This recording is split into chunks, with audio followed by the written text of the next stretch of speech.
Welcome to Brandstorm, the podcast that talks to the people behind America's brands. Hi, I'm Dan Trzynski, president of Platypus Advertising and Design. And I'm Nancy Christopher, PR director at Platypus. Project Pitch It is a regional TV show about to enter its second season in Wisconsin. It's a show where local entrepreneurs and their ideas for startup businesses are put to the ultimate test. Each week, 3 aspiring, often inspiring entrepreneurs get the chance to pitch their innovative ideas to a panel of area business moguls. So let's welcome Dean Maytag. He's the co-producer of Project Pitch It, and between he and Bev Greenberg, they are making dreams come true for small business startups. So Dean, tell me a little bit about yourself and how Project Pitch It got started. How did it get started? Well, actually, I had retired from Channel 12 roughly 3 years ago, and Bev Greenberg called me one day and said, we really want to do a show. We want to do a kind of like a Shark Tank type show for Milwaukee. And I said, because I was the program manager for Channel 12, and ABC had carried this for a number of years, so I've always been a fan of Shark Tank. I love it's a cool show. It's very cool. When Bev and I talked about it, we said, well, there's some things that we can't do.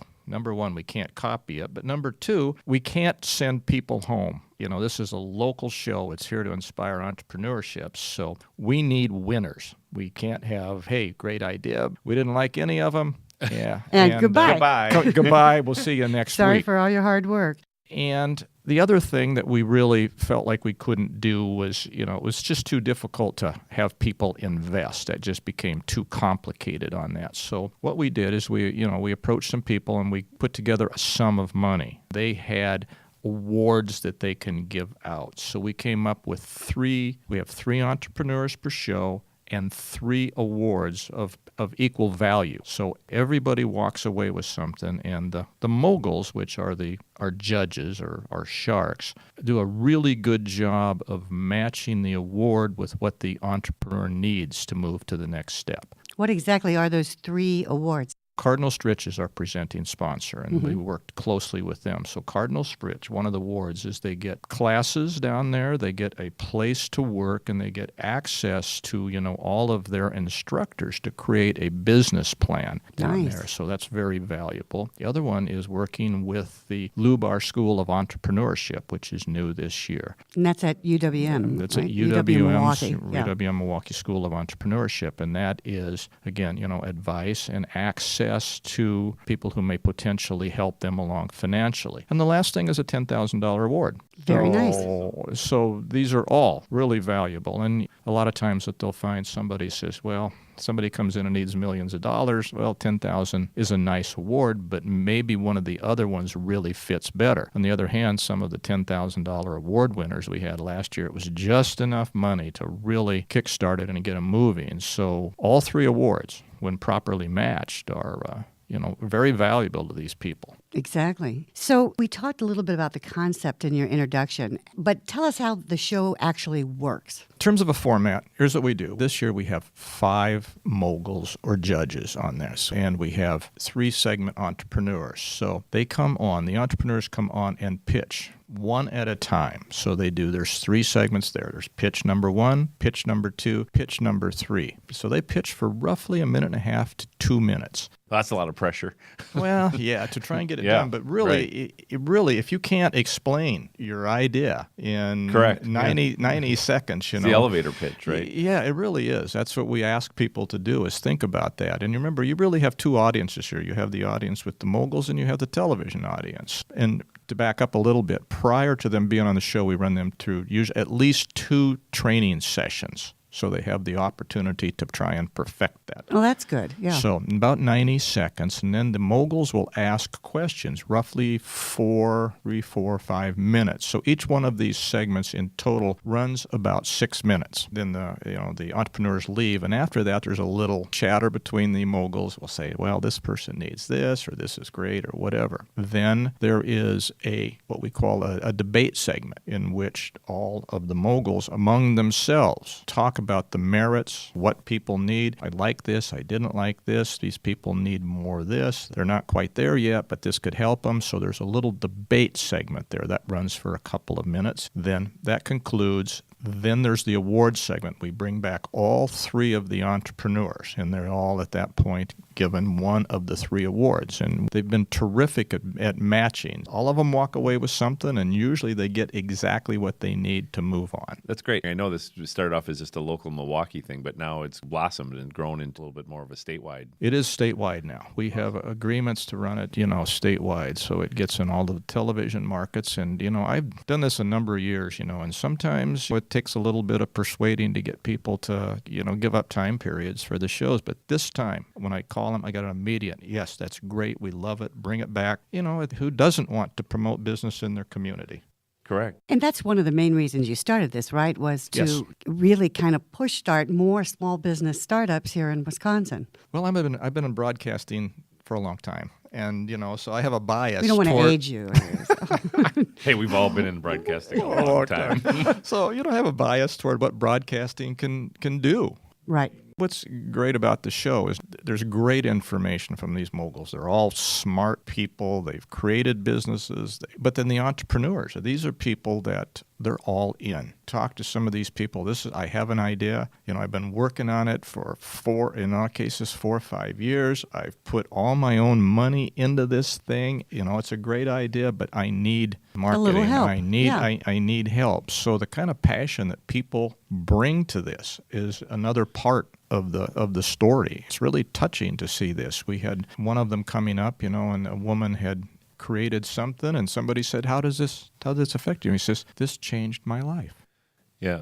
It's great for budding entrepreneurs out there to learn from the types of questions that they're going to see because, everybody's got the great idea, the next widget, the next great invention. And I've worked with a lot of startups or at least met with a lot of startups over 30 years of doing this. And a lot of times they come in and it's like, oh, business plan. What's that?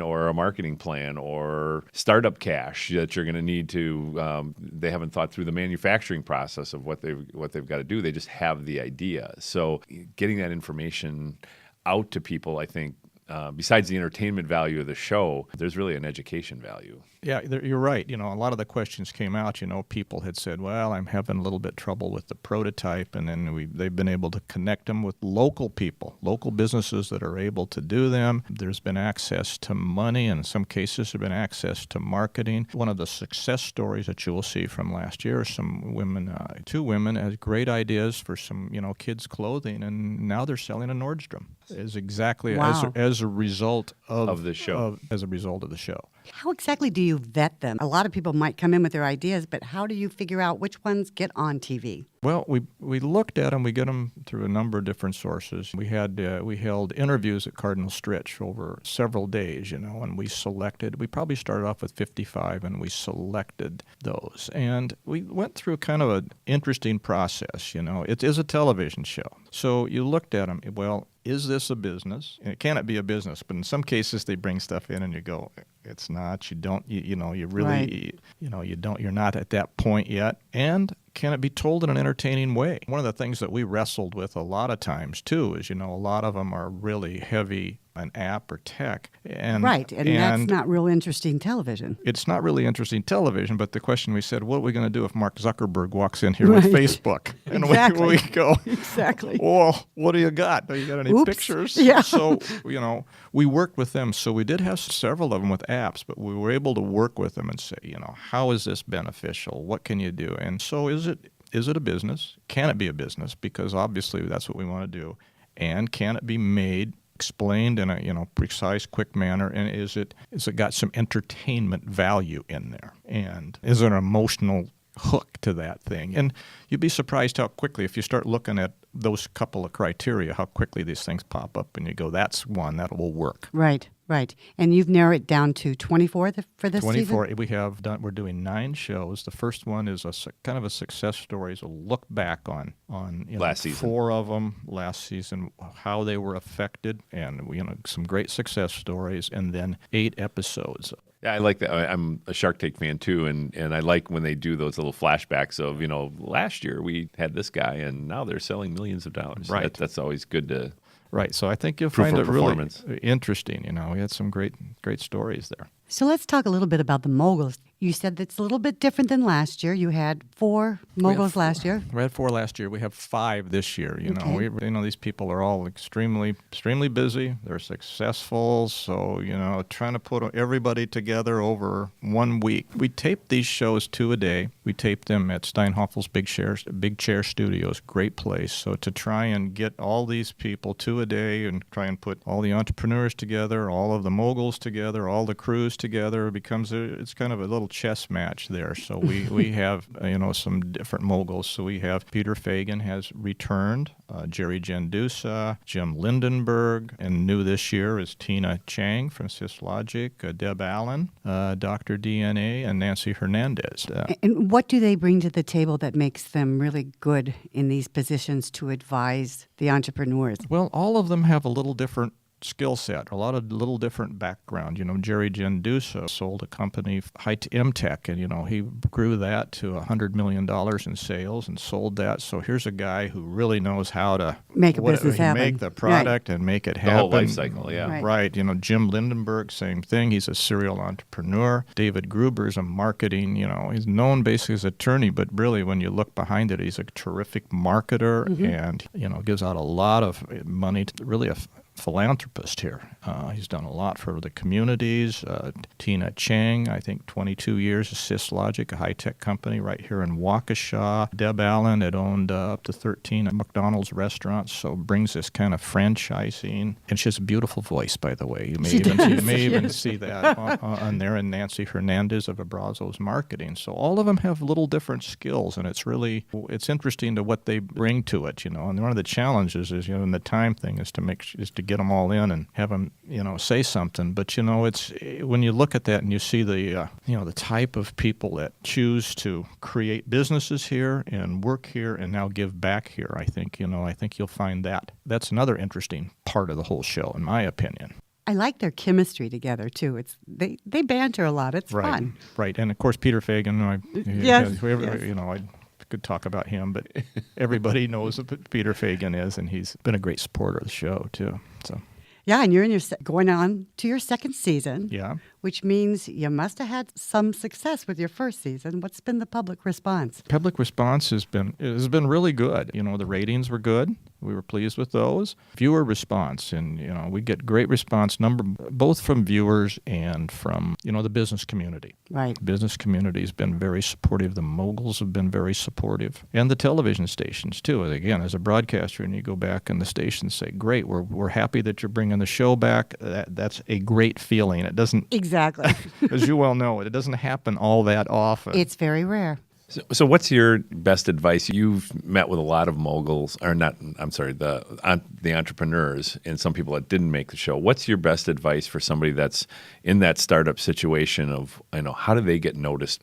Well, know your product and be really targeted with that. We had, a number of people that would come in and say, "Well, I got this, and I'm going to do this and this and this and this with it," and we find out also from listening to moguls, know your business and know exactly what you want to do with that. Don't try and do everything at once. Do one thing really well, and then if it works, you can expand it from here, but don't go in attacking 6 markets at once. So do that. Be able to explain it quickly, concisely. Again, it's like the elevator speech. If you can't do it while you're traveling up 3 floors, you're going to lose us, you're going to lose the audience. Have the passion for the product, because none of these things are part-time jobs. Once you get into it, you find out that, you can't sit there and go, "Well, I'm sort of going to do this on a while," and I think, "Oh, no, this is a full-time commitment." All the people that we have, you'd think that these were great ideas, and you find out they've been working on it for 3 or 4 years, and they're totally committed. Now they're really probably ready to take off. A little personality helps a lot. Of course, you got to have a good product, but if you don't have all those other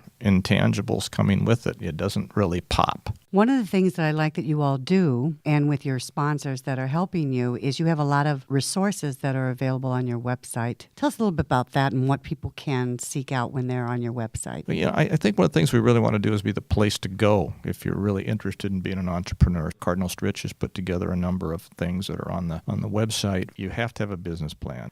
If you're really serious about this, you better have it patented by you get in here. Virtually all the people we did had patents that had that. So how do you patent it? How do you do that. So Is that a elimination factor prior to it? If you're, I'd like to be part of the show, I don't have this patented, are you going to say, well? No, we wouldn't eliminate them on that, but that's one of the first questions that will pop up because, if you don't have a patent, then it's a speed to market deal. Right. That's a term that I learned. Okay, you have a great idea, but if you don't get this to market quickly, patented, somebody else can pick this up and run with it. That's a factor in your business plan. Tell us about your sponsors and what their role in the show is. So we don't really have at this point a lot of commercial sponsors. We have UWM Lubar School has provided an award. Cardinal Stritch provides the awards there for us to do that. Finding all the entrepreneurs, the same with Webeck, and we're talking to some newspapers to help support us. So this has really been.